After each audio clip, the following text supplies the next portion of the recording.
Everybody get ready for some puns because our producer Carla wrote this segment and she is the queen of puns. All right, eggflation has us all scrambling to find ways to make your favorite dishes without cracking the budget. Some people are going to extreme measures, including egg smuggling, we're not kidding here, now trying to cross the border with uncooked eggs without informing border officials. It's actually illegal and it could cost you $10,000. We don't want that. So instead, we invited Roni Proter of Dinner Reinvented to share ways to swap out other ingredients for eggs that save money, but don't skimp on taste and nutrition. Good morning, Roni. How are you? Hey, I'm doing great. How are you? Good. So you're not here to talk with us on how to egg smuggle, correct?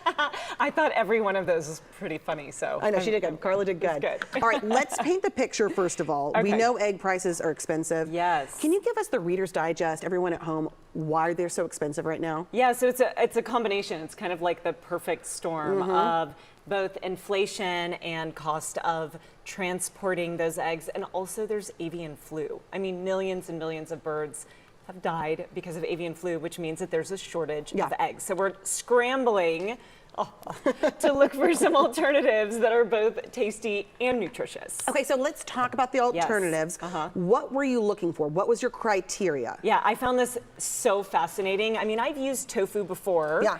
And what I love about tofu is that it's really nutritious and it's high in protein. But when I looked at per price and per nutrition, there is kind of a hierarchy of what is great and then what is not so great. Yeah, because you're making a swap and the nutrition's not there, or it's even more expensive. Yes. What's the point? Or it doesn't perform very well, then you're like, well, then what am I doing, right? Yes. Okay, so eggs, obviously, they're about 70 calories per egg, and they're a complete protein. It's a great vegetarian alternative, and it also has a ton of nutrients and vitamin D and folic acid and whatever. So tofu, actually, and especially silken tofu, I found to be the best substitute. Okay. One for one, both nutritionally and great in baking. Now, there are some of these liquid eggs. Yes. Okay, so do you see that omelet over there? Yes, I do. Can y'all see that omelet? Is it a real omelet or is it an eggless omelet? So this performs really well. This is just egg, and the base is mung bean. Oh, really? Yes, mung beans. So peas you're seeing them everywhere as great vegan alternatives. It performed really well in both baking and in cooking like an egg. It takes a little bit longer, and look, it's not a real egg. So it's not going to have the same kind of consistency exactly, but it's pretty close. Pretty darn close looking at that. It's pretty close. And a lot of bodybuilders and fitness people and vegans really like this one.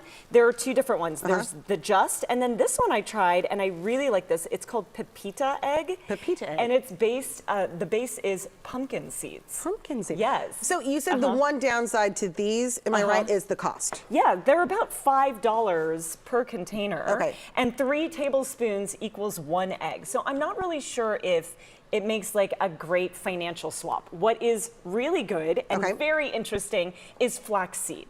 Okay, so there's flaxseed meal. Vegans have been using flaxseed meal. You hear about how good it is for you all the time. It's great, and it's wonderful in baking, although it does have like kind of that mealy taste. So I watched this whole video on TikTok and like tried it out, and look at this. Okay, so I used golden flax seed, the whole seed, not the meal.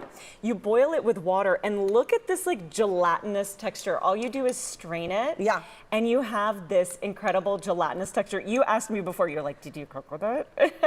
I was like, no, you don't want to like use it like an egg white omelet. Use this omelet. for a sub as baking, not to eat like as an egg alternative. And then my least favorite of all of the products, I would say, was this egg replacer by Bob's Red Mill. The base is potato starch, no nutritional value, and I don't think it performed very well. But what I did do is I made like classic zucchini bread and my avocado bread, which is delicious. And I substituted all of these for those, and those are on my website. And I have 2 different quiches. Do you want to try one? So we're going to do a taste test. Yes. We've got 1 minute left. Okay. Explain the difference. Well, don't tell me what the difference is. No. I know. I thought this would be really interesting. So I have one quiche using traditional eggs, and then another one that I have a replacement. And I was hoping that you could give a try. We'll set it down next to the omelet right here. All right. I'm going to put those 2. Okay, I'm going to try this one. It's beautiful. And then you tell me if you can tell the difference. It's pretty good, right? It's very good. Okay. Now I can see a difference. One's just a little bit lighter. Okay.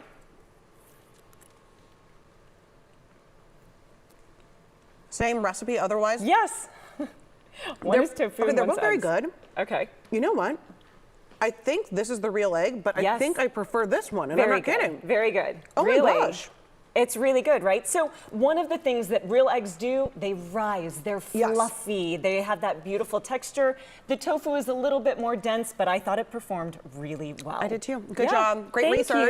Thank you. And where can people find you real quickly? Yeah, so all of the recipes for the zucchini bread and the quiche and everything are all on dinnerreinvented.com, and I'm on social. I'm on Instagram, TikTok, She's all everywhere. the things.